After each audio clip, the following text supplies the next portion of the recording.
Mm-mm, mm-mm.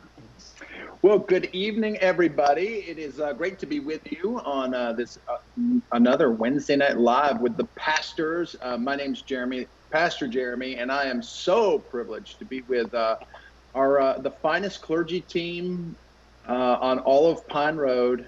It is uh, Man, I thought you were bragging on Pastor us Natalie just for a moment. Duterte, Pastor Jason Mincy. Thanks for being with us, y'all. We're And delighted. thanks to all of our Facebook audience for being with us tonight. We always have a lot of fun. And if you've been with us, you know we've been looking at a book by Adam Hamilton, United Methodist pastor out in Leawood, Kansas. And the book is called Simon Peter. And it's been pretty cool to kind of walk through the life of Simon Peter. There's a lot of stuff maybe you've known about and has been a good reminder. Some new stuff. And I think there's some new Mm-hmm. stuff that we're going to talk about tonight, which I know we're excited about. One of the cool things about tonight's study, we're going to be looking at chapter 5, is the fact that we're going to be focusing on some of our favorite Easter stories. In fact, I heard earlier that one of these stories may, in fact, be Pastor Natalie's favorite story in all the Gospels. So that's kind of cool to be able to talk about tonight. So, in the spirit of my y'all to kind of kick things off, and I'm curious to know, but everybody who's tuning in tonight, how you would answer this question. What is your all-time favorite thing about Easter? Do you have a favorite Easter tradition? Is there something about Easter that it just wouldn't be Easter unless this one thing happened, or you ate this one thing, or I don't know. What do y'all think? Pastor Mark, you got something? Or something you didn't eat intentionally that shows up at Easter. Uh, but yes, my favorite tradition is one that we started when Nathaniel was a little boy. Mm-hmm. We're all about pictures in our family. Most families are, especially these, high holy days. So uh, we would, after everybody kind of had left the church, we would go into the sanctuary and take pictures, just bunches of pictures.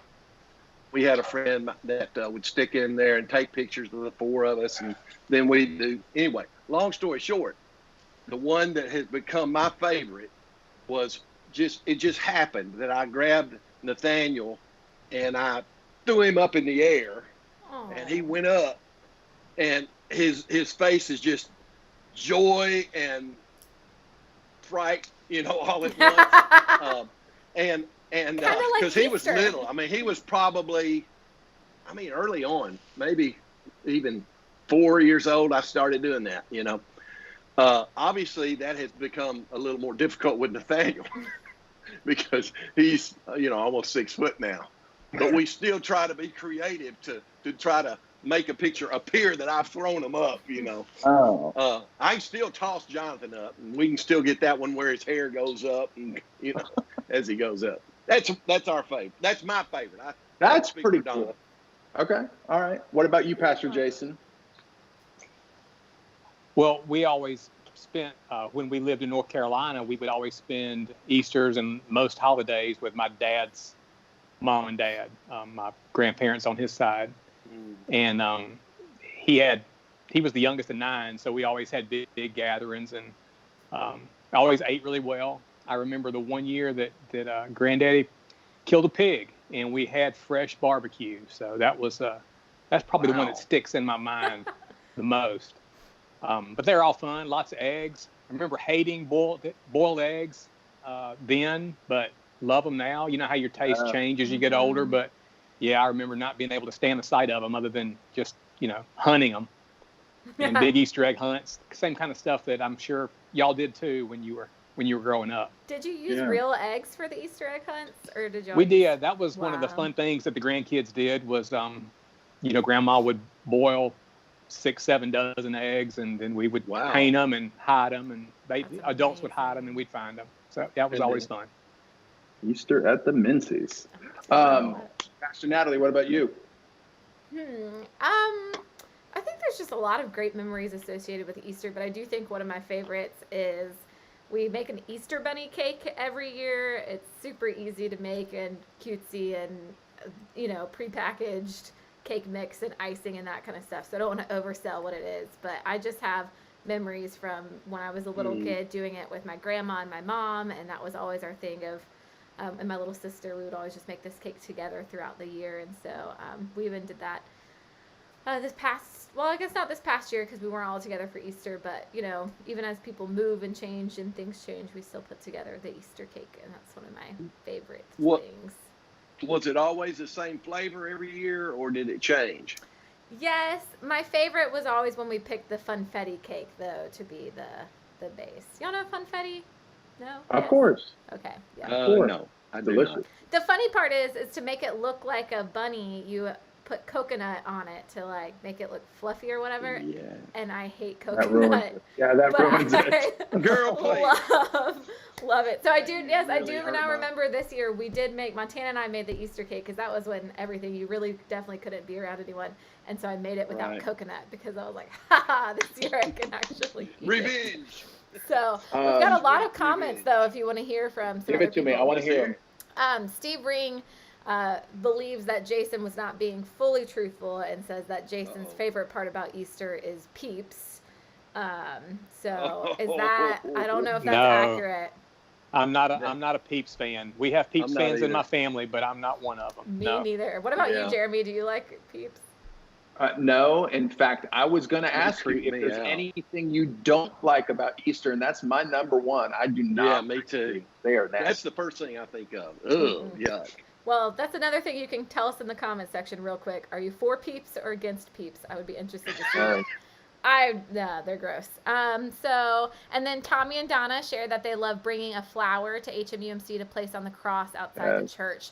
That's one of my favorite things too. Absolutely. Priscilla says, when my brother and I were kids, our grandparents would come up and decorate the tree in our front yard, and we went to our grandparents' cabin up in the North Georgia mountains and would have a big old Easter egg hunt. Nice. Wow. That's good. Someone commented, bacon from YouTube, but I'm thinking that's about Jason's pig that he shared about. And so Just like Tracy the would like to disciples would have know. eaten.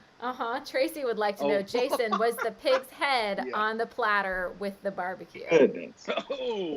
It was not. Good. This was pulled pork, so it was just Georgia style pork shoulder. It wasn't a pig picking like you get in Eastern North Carolina. But we would have loved that as kids. You know, having the head there Wow. would have just made Easter even more special. I'm sure. No, that's Oh. the worst. Wow. Um, Wow.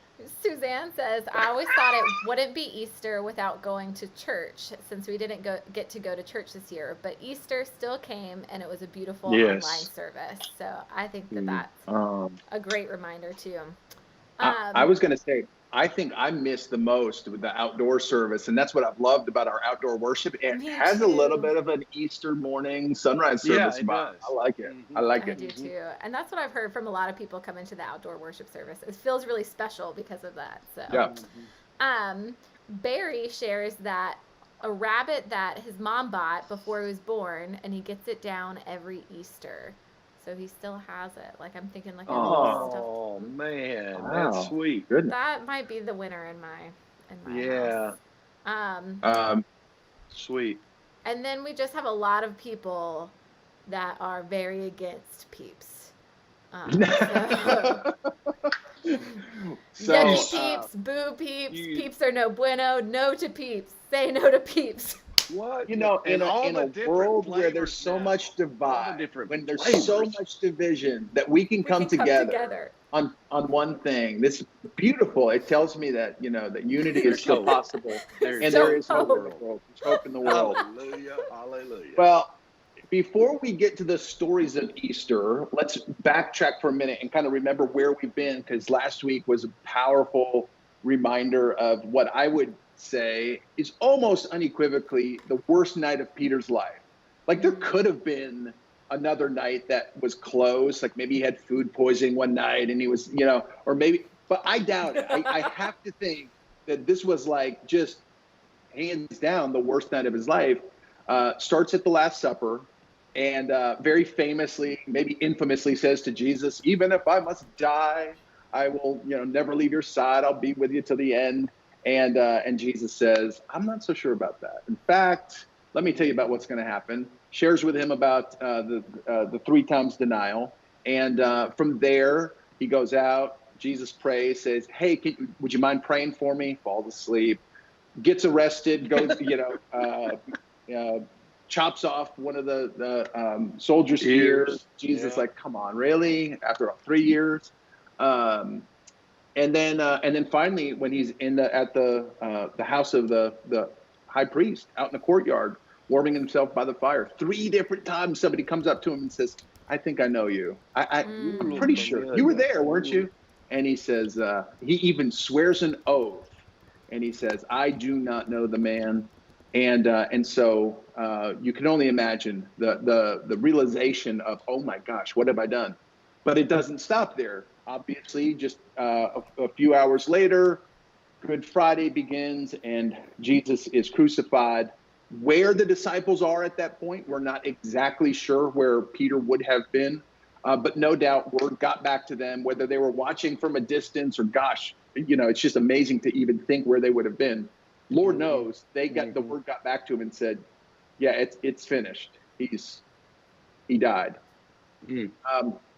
I love how Adam Hamilton kind of describes those moments when you visit a family just before a funeral, or sometimes it's after a funeral. It's right after somebody's received unfortunate news, and there's all kinds of interesting things that happen. Sometimes it's silent. Sometimes there's crying. Sometimes there's a lot of hugging. Sometimes there's people bringing food over. It's interesting how we deal with grief. My question to y'all is, what do you think Peter and the other disciples were doing Friday night and on into Saturday? What were they thinking? What they were experiencing? How were they feeling? I mean, how do you picture it in your mind's eye? Yeah, a lot of fear, I'm guessing, because they all probably thought, well, people saw us with him. They're probably after us. And when you're afraid and you're exhausted, because I'm sure that 24 hours was one of those that left him totally depleted. Peter was numb, knowing what he had done, and just kind of, you have those moments when you do something that's just something you never thought you would do, and you're like, did I really do that? Did that happen? Did I dream that? And you just want to wake up and have it all be a dream. Yeah. And it had to be just totally awful. The last thing any of them expected ever was to see him alive again. They thought that was it. Yeah. I've been thinking about that a lot too with his family as well, and what you would do in that scenario, because you're very afraid of if you're kind of next or if they're going to find you out. I wondered, would he have gone and been with his family for comfort or for, but then at the same time, would you have, because you would have been afraid of what that might bring upon them? And so I just imagine it was a very lonely, scary night, and just one of those, I kind of picture him almost going back to some of those places that they walked together. But I like that Adam kind of points out that he doesn't really think that Simon was watching from afar. He thinks that maybe he was kind of somewhere else. And I think that too, I think it would have been far too painful to view or to watch. And so he did what I think a lot of us would have done. And to think that you put him there. Yes, exactly. Yeah. Exactly. Right. What do you think, Patrick? I kind of hate to even say this, but I wondered if some of them resorted to the bottle that night. Mm-hmm. I mean, I could see that happening. Yep. Yeah. But I mean, I started thinking about just how stunned and how in total disbelief they would have been. But I just think they were racked with guilt and probably wanted to go and ball up in a corner somewhere. Yeah. Where no one could see them, That's what Elizabeth shares too. She said disbelief would be what the best word she could think to describe of what they were experiencing. Yeah. I think that's got to be it. And it's possible for any or all of these answers to be right, because we all deal with grief and guilt and shame in different ways. And sometimes you forget that Simon Peter was married, and so he had a family to go to. I wonder if he went to his wife in the same way that any of us go to our spouses and go, so you're not going to believe what I did last night, and I need to get this off my chest. And she's like, honey, listen, it's not your fault. It's and like he's just like, no, you don't understand. I just wonder if he got any sleep, just kicking himself, thinking, what did I do? I can't believe it. So, I think too. Yeah, go ahead. No, Pastor. No. Go ahead. Well, I was just going to say, I think what's amazing about what makes Holy Week. It never gets old. It's always the most powerful experience of the year. When you go from such depths and valleys to such heights, it's to remember that it was Friday, but Sunday's coming, and Easter changed everything, and that nobody saw it coming. So what Adam Hamilton points out is there is a really unique version of the Easter story that Mark tells, and Mark includes a specific detail that I wanted to see if Jason, if you will read that for us. It's going to be Mark 16, first 7 verses. Will you read us the Easter story according to Mark? Yeah, absolutely. When the Sabbath was over, Mary Magdalene, Mary the mother of James, and Salome brought spices so that they might go to anoint Jesus' body. Very early on the first day of the week, just after sunrise, they were on their way to the tomb, and they asked each other, who will roll the stone away from the entrance of the tomb? But when they looked up, they saw that the stone, which was very large, had been rolled away. As they entered the tomb, they saw a young man dressed in a white robe sitting on the right side, and they were alarmed. Don't be alarmed, he said. You are looking for Jesus the Nazarene who was crucified. He has risen.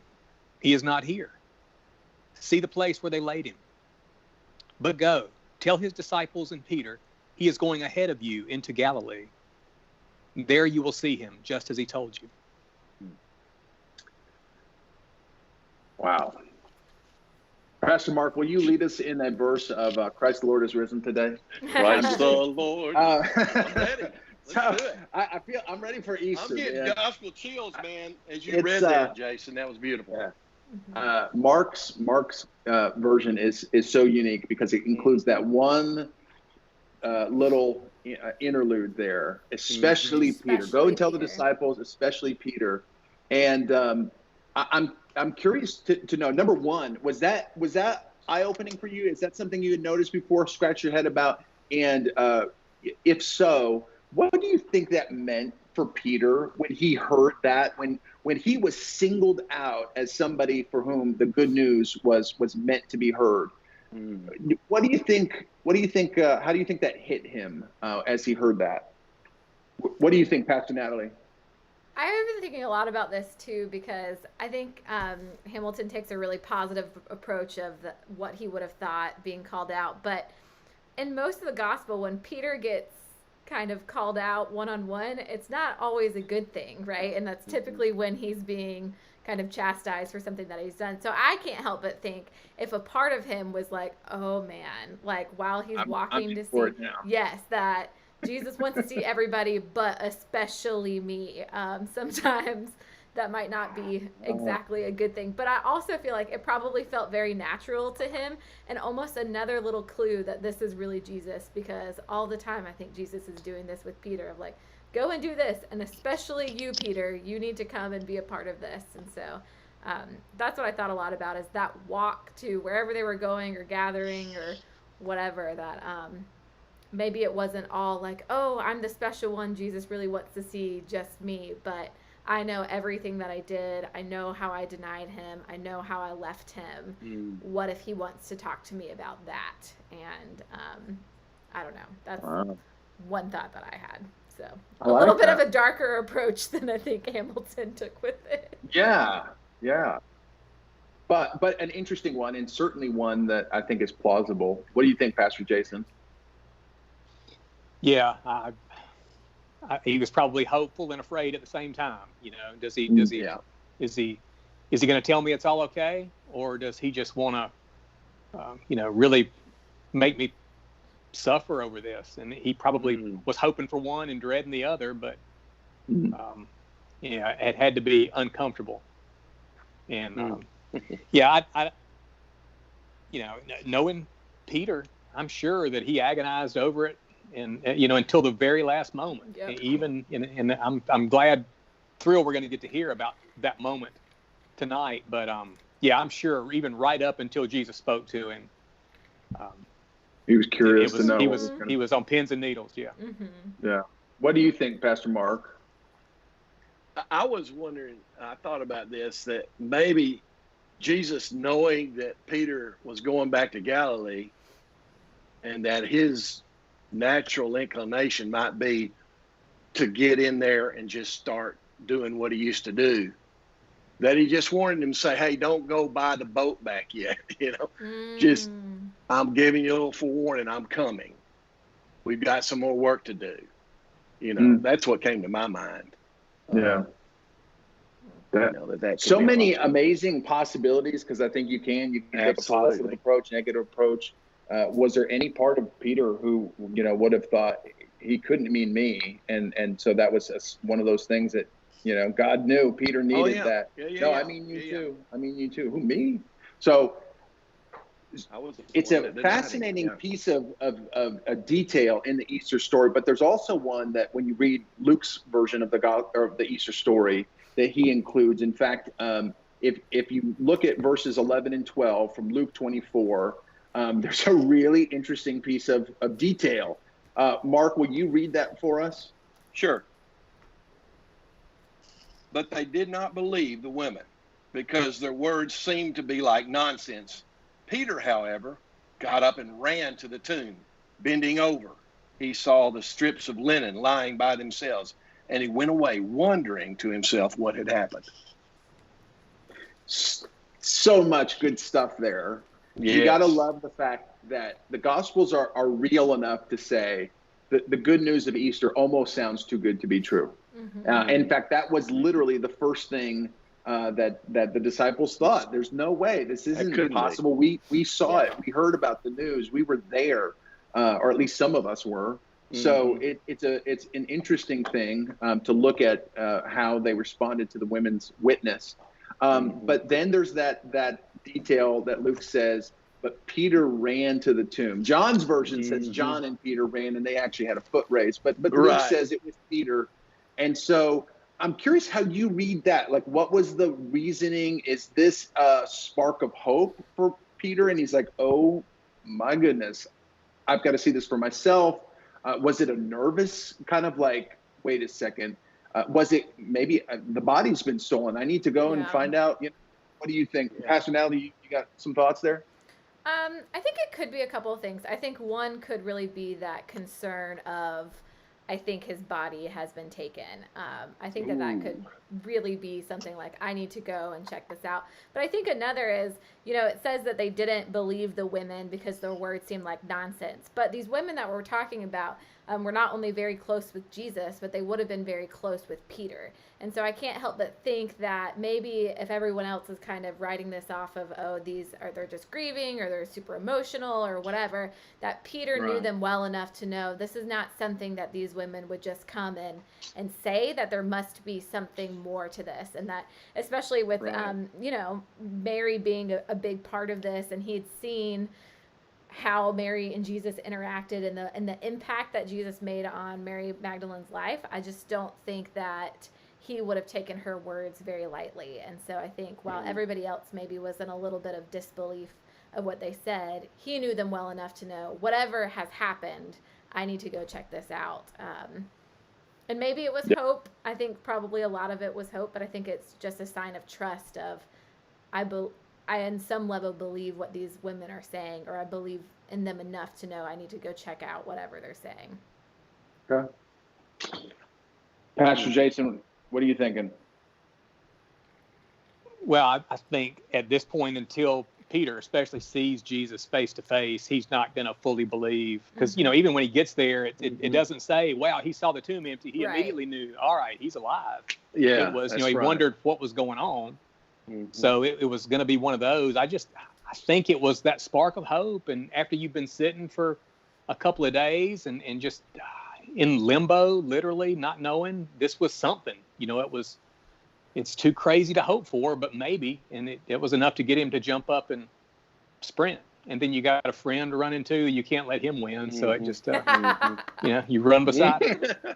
So, have you ever had the experience where you get good news, but you've had bad news hit you so hard recently that you're like, I'm not getting my hopes up here. Like I'm gonna buffer this. Hedge my I'm gonna make bets. sure. Yeah, I'm not gonna get my hopes up because Yeah. it will hurt doubly if this isn't true. So I wonder if he saw the open tomb and he's like, could be, but I'm not ready to go there yet because he's just been hurt too hard in the last 2 days. Pastor Mark, what about you? Anything that you can add to that? I think it was hope, and I think that earlier when I butted in, Pastor, I was thinking that of all the what ifs that goes through your mind when somebody dies that you love, and all the I wish I could have done this, wish we had done this together, and I think that when this is just what came to me, that when he saw that, he thought, maybe, just maybe, it's going to be like I'd hoped, and that what he couldn't even have imagined 30 minutes before that experience, that now he's just like Peter normally does. He jumps in. He's bending in. He's getting he's taking it all in. And but I think there was still, as Pastor Jason, he just naturally would have still had some doubts lingering until he saw him face to face. I think he would have, but I think the little flame began to come up there. Yeah. So I love the way Luke tells the Easter story. Each of the four Gospels is so unique, and that's a really cool thing that Adam Hamilton kind of points out, the differences, the similarities. But one of the stories that none of the Gospels tell except for Luke is the story that happens that evening. He says two disciples were walking on the road to Emmaus. Who were these disciples? There's a lot of really interesting conjecture based on some scholarly thought on who they would have been.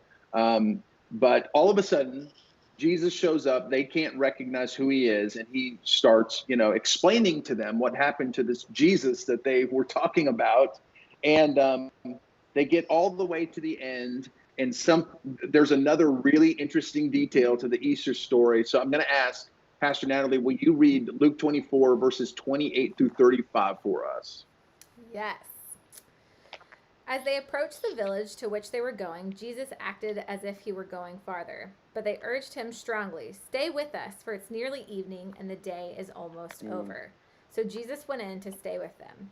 When Jesus was at the table with them, he took bread, gave thanks, broke the bread, and began to give it to them. Then their eyes were opened, and they recognized him, and he disappeared from their sight. They asked each other, "Were not our hearts burning within us while he talked with us on the road and opened up the scripture to us?" They got up and returned at once to Jerusalem. There they found the 11 and those with them assembled together and saying, "It is true, the Lord has risen and has appeared to Simon." Then they told the two what had happened on the way and how Jesus was recognized by them when he broke the bread. Oh, baby. Now that is an Easter story. Yes. And I've always believed it's a profoundly Methodist Easter story, because what did the disciples say? "Were not our hearts strangely warmed within?" Warmed. Yeah. Wow. So that's the first time I've heard someone there's so claim much. Methodism over the Easter story. Is that not what you guys picked up? I'll take that. Sorry. I'll take that. Sorry.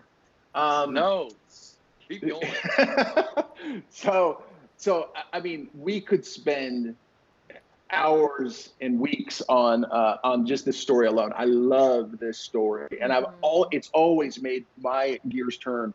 Why could they not figure out who it was? Yes. What was the conversation? How long? Yes. A lot of debate over the length of time that they were walking.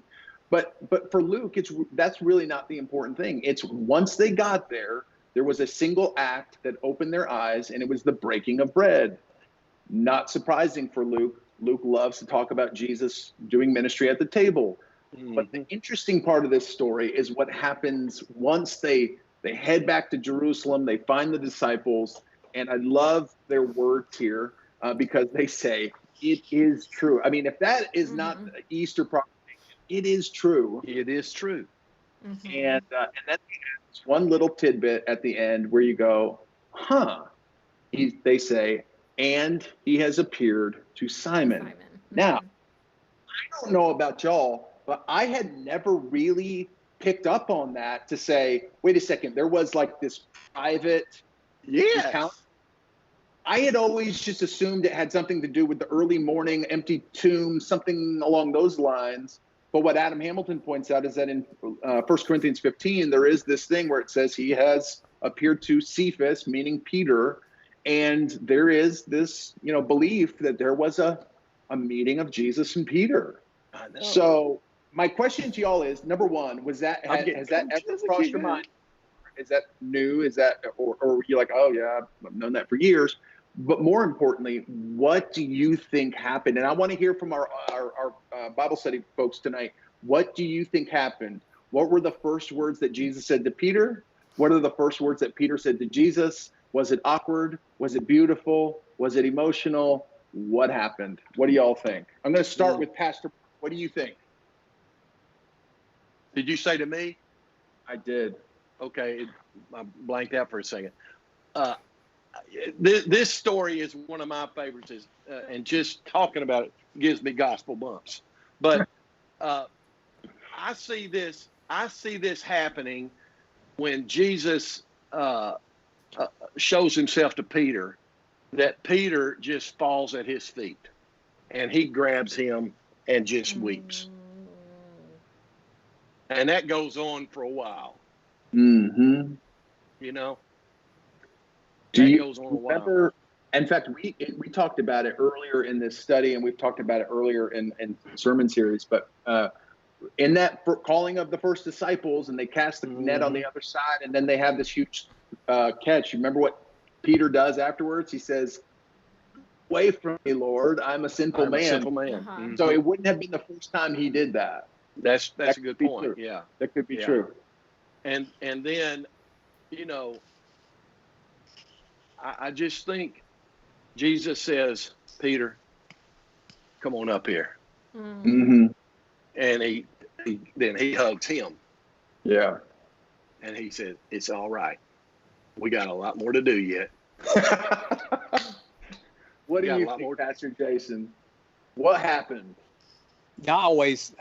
I guess reading Hamilton's take on it, it almost makes me wonder if that appearance to Peter might have been, because in the book of Acts, Peter has a vision, in the middle of the day. Mm-hmm. And I always wonder if it was one of those situations, because I think later on when he sees Jesus on the beach, I know we're going to talk about that, but I think that day, I don't think Peter's quite convinced even then. Sometimes you can have these experiences and you're thinking, was this real? Did it happen? So I don't know.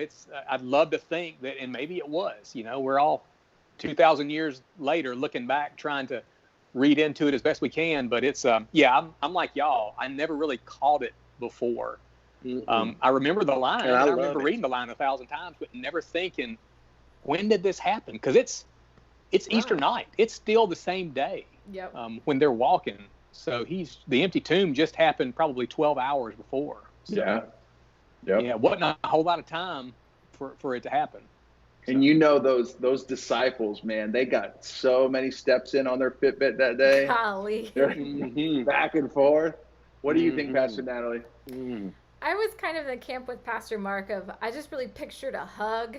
And then I started thinking, I don't know if that would have been culturally appropriate for the time, or I'm not really sure. But I still just feel like there was some type of embrace of some way just between the two of them. I just think it's interesting if there is this kind of appearing to Simon Peter that is not recorded anywhere else and not really talked about except for that one part that you mentioned in 1 Corinthians. I think it must have been something deeply personal then, because it's so great about sharing everything that happened, that if it's just enough of Simon Peter saw him, he appeared to him, and that's basically all the details we get, then I think it must have been something deeply, deeply personal to to Peter. So, I think it's interesting when you go back to reading that detail where Peter ran to the tomb. One of the things we're often told about the story of the prodigal son is the father saw him in the distance and he ran, and we're often told that it was culturally inappropriate to run. You don't run as a first century male, and we don't often talk about that. It would have been inappropriate for Peter to run.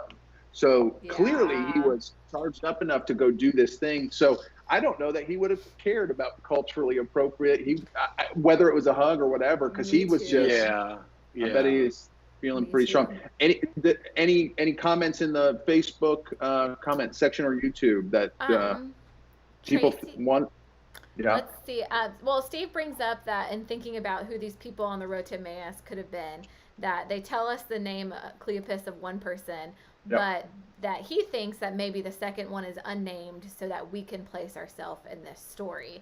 And I think that is a fun way to look at it, because now everything that we're talking about, we're there and we're in it. Tracy says, and I haven't read this whole thing, so I'll just read it as we go.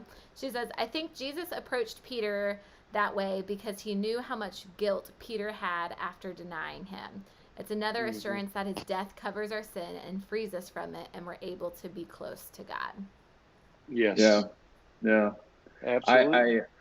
Man, there's so many great possibilities. I know that when you have kids, and one of them takes something really hard, sometimes you got to just take them aside and talk to them, not as the group, but you got to say, hey, you doing okay or whatever. And I just think, I think of the disciples like Jesus' kids in some ways. And he knew Peter needed some one-on-one time. I don't know. We could stay here forever because this is so fascinating.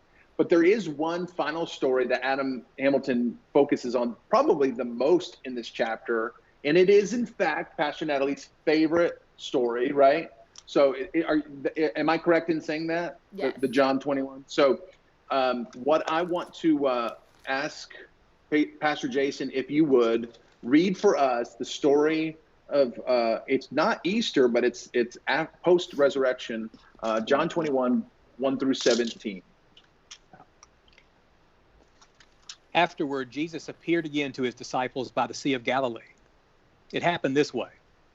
Simon Peter, Thomas, also known as Didymus, Nathanael from Cana in Galilee, the sons of Zebedee, and 2 other disciples were together. I'm going out to fish, Simon Peter told them. And they said, we'll go with you. So they went out and got into the boat. But that night they caught nothing. Early in the morning, Jesus stood on the shore, but the disciples did not realize that it was Jesus. He called out to them, friends, haven't you any fish? No, they answered. He said, throw your net on the right side of the boat and you'll find some. When they did, they were unable to haul the net in because of the large number of fish. Then the disciple whom Jesus loved said to Peter, it is the Lord. As soon as Simon Peter heard him say it is the Lord, he wrapped his outer garment around him, for he had taken it off, and jumped into the water. The other disciples followed in the boat, towing the net full of fish, for they were not far from shore, about 100 yards. When they landed, they saw a fire of burning coals there with fish on it and some bread. Jesus said to them, bring some of the fish you've just caught. So Simon Peter climbed back into the boat and dragged the net ashore. It was full of large fish, 153. But even with so many, the net was not torn. Jesus said to them, come and have breakfast. None of the disciples dared ask him, who are you? They knew it was the Lord. Yes. Jesus came, took bread, and gave it to them, and did the same with the fish. This was now the 3rd time Jesus appeared to his disciples after he was raised from the dead. When they had finished eating, Jesus said to Simon Peter, Simon, son of John, do you love me more than these? Yes, Lord, he said, you know that I love you. Jesus said, feed my lambs. Again, Jesus said, Simon, son of John, do you love me? He answered, "Yes, Lord, you know that I love you." Jesus said, "Take care of my sheep." The third time he said to him, "Simon, son of John, do you love me?" Peter was hurt because Jesus asked him the third time, "Do you love me?" He said, "Lord, you know all things. You know that I love you." Jesus said, "Feed my sheep." The word of God for the people of God. Thanks be to God. Wow. Seriously, powerful story. And there's like 4 million things for us to unpack in this story alone. But what I love that Adam Hamilton points out right from the very beginning is that there is a similarity to the beginning of this story that we've seen in other gospel stories. So it's after Easter. Peter says, "You know what?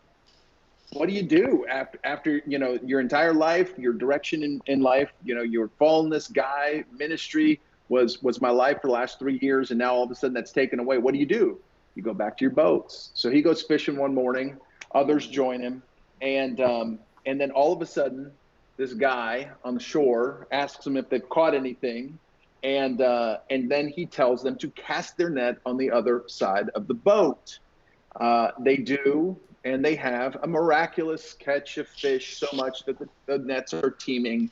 And what Adam Hamilton points out is this is extremely reminiscent of the first time Jesus speaks with Peter, at least one of the first time, and that's when he calls him into discipleship, does the same thing, and they have a miraculous catch of fish. So a couple of things about this. Number one, I'm curious to know, do you think that at any point during this fishing expedition, Peter started to have a little glimmer of deja vu? I mean, do you think he started going, wait a second, this feels familiar. I feel like I've been here before. If so, was it pre-catching the fish, post-catching the fish? Was it once the disciple whom Jesus loved said something? I mean, where do you think the light bulb went off for Simon Peter, if at all? Pastor Natalie, what do you think? I think a part of it has to be when they decided to fish on the other side of the boat again, because I feel like, again, we're in this kind of same scenario that we've already started about before, that they haven't caught anything, and this random person is like, "Oh, well, you've been out there all night, let me tell you how to do something else." In the midst of the grief and everything going on, that their inclination would have been, heck no, mind your own business and keep walking down the shore. But something made them try again. And I don't know if that even was just a way of honoring his memory, maybe, of like, oh, remember that one time we thought this dude was crazy and then our lives got changed? Or was it that I do think there was some type of piece of, well, maybe this is it. And I think that's when, again, Peter was holding on to his excitement until finally someone else confirms, like, it is Jesus and he is off to the races. So yeah. What do you think, Pastor Jason? Yeah, that the appearance to Peter 4, whatever that looked like, that's one of the reasons I wonder, either a little bit of time passed between then and now, and we can see really amazing things, and then time erodes their effect and we can forget. Because I think the line that shows me that Peter didn't come to the beach that day thinking that anything was really different than his life before Jesus was when he said, "I'm going fishing," in verse 3. That was that cue. And I've heard some great sermons preached on that line and how quick we are to forget everything we know and to take those old habits, take up that old life again as soon as things turn bad. Yeah. And so I don't know. Whatever that appearance was, it either lost its effect in the week or weeks between then and now, or else it was just something that made Peter second guess himself about the whole thing. But yeah, definitely, I think when they cast the net, I think if he wasn't already thinking there's something familiar about this, at that point is when he said, "Yeah, I think I know who that might be up on the beach now." So one of the details that John includes, and Adam Hamilton is right to point out, like John doesn't include details just for the sake of including them. He literally tells us how many fish were caught in that net, and he says it was 153. And I want to know from y'all, but I also want to know from our book study group tonight. Is there any theory that you have as to why John mentions the specific number? Anything that just makes you think, I bet you I know why this is? Mark, what do you think? I've thought about. I have absolutely no idea. Absolutely no idea. Except, well, no.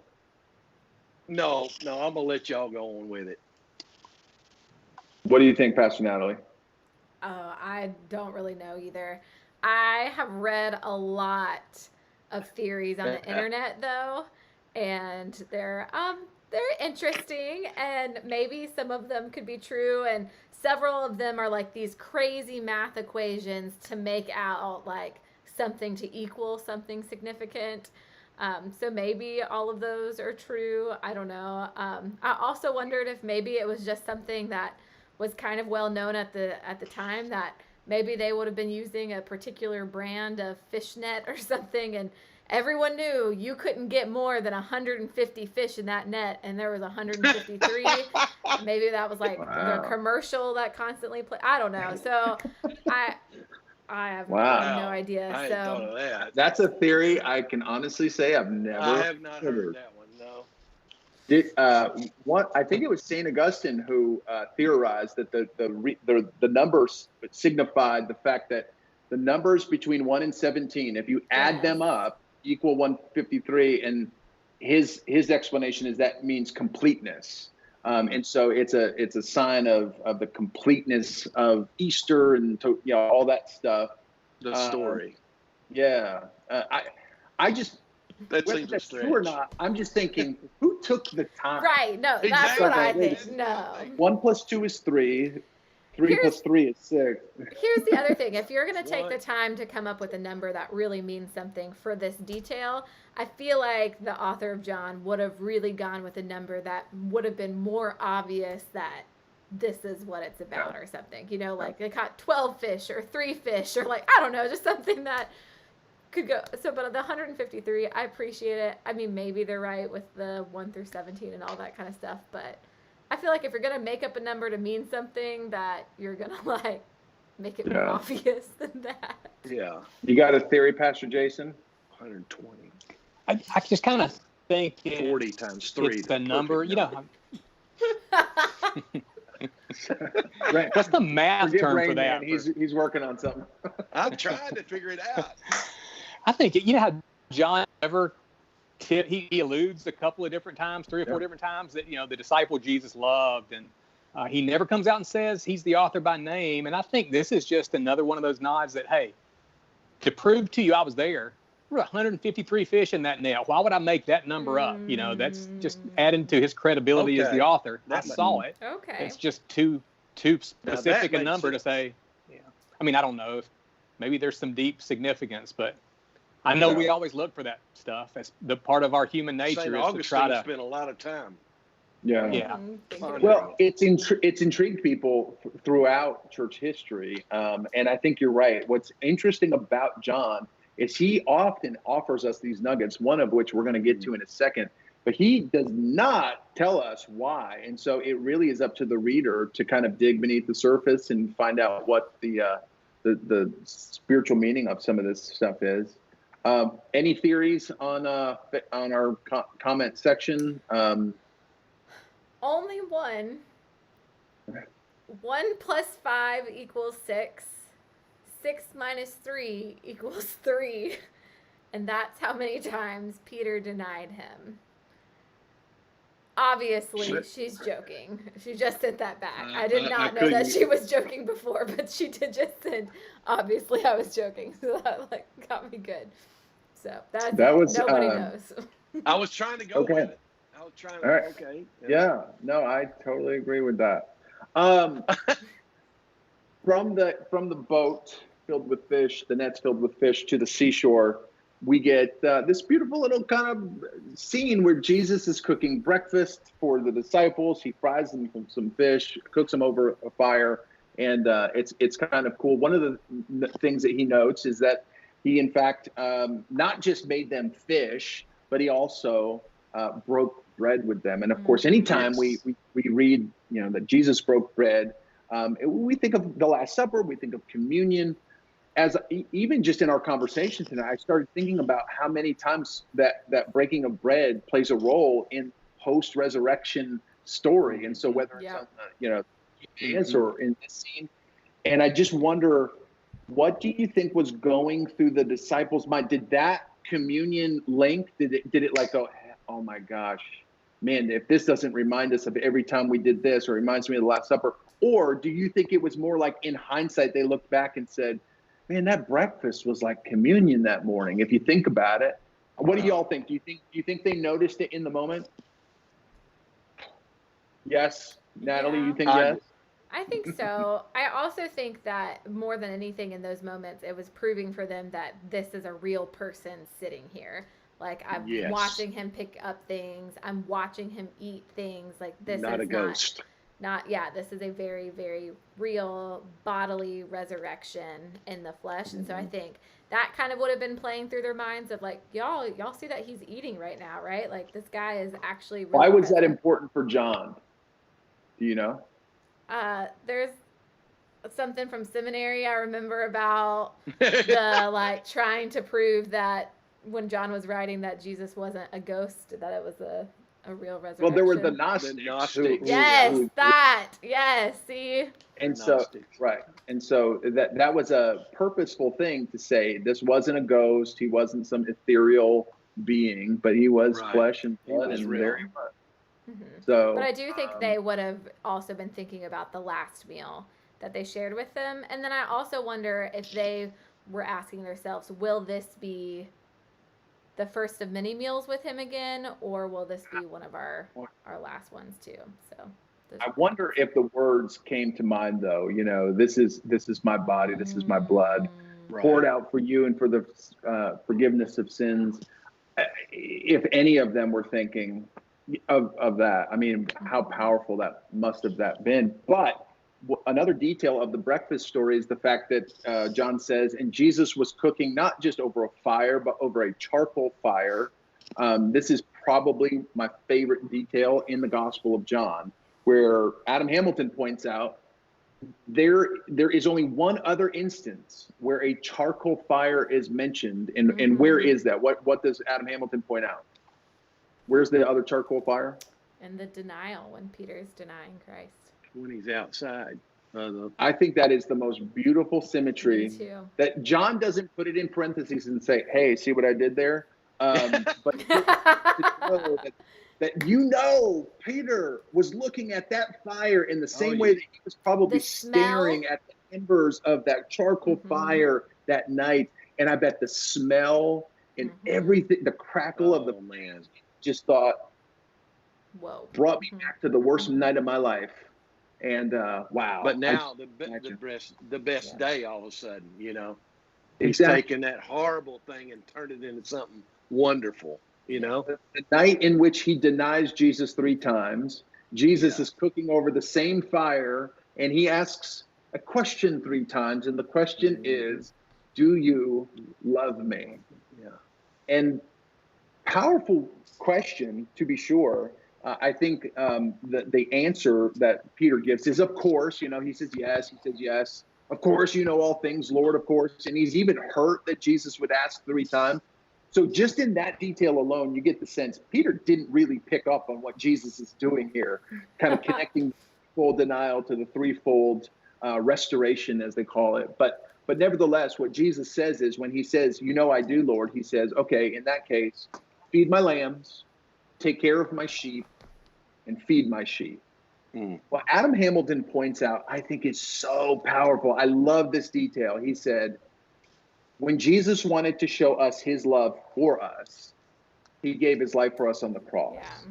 When he asks, when he tells us, okay, here's how I want you to show your love for me, specifically to Peter, but I think it's a question for all of us. It's, I want you to show your love for me by caring for my sheep or caring for my people or caring for each other.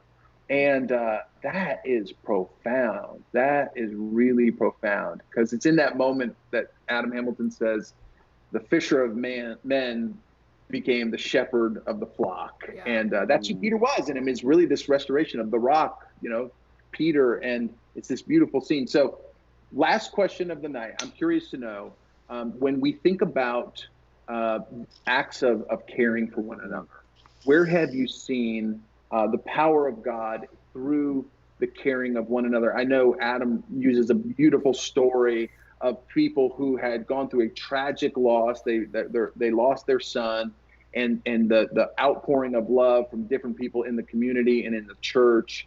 That was how they felt the presence of God. Have y'all ever experienced something like that before? Where have you seen others caring for one another? Pastor Jason, what do you think?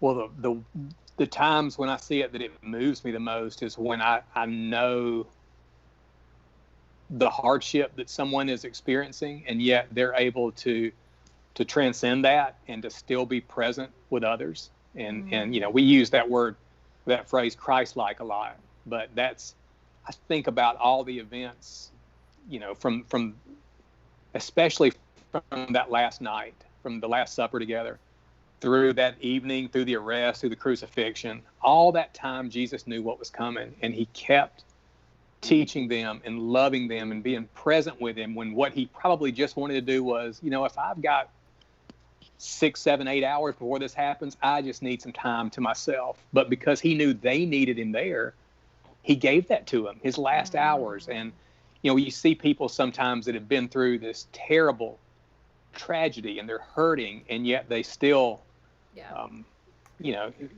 ask what they can do for others and seek to help. And, I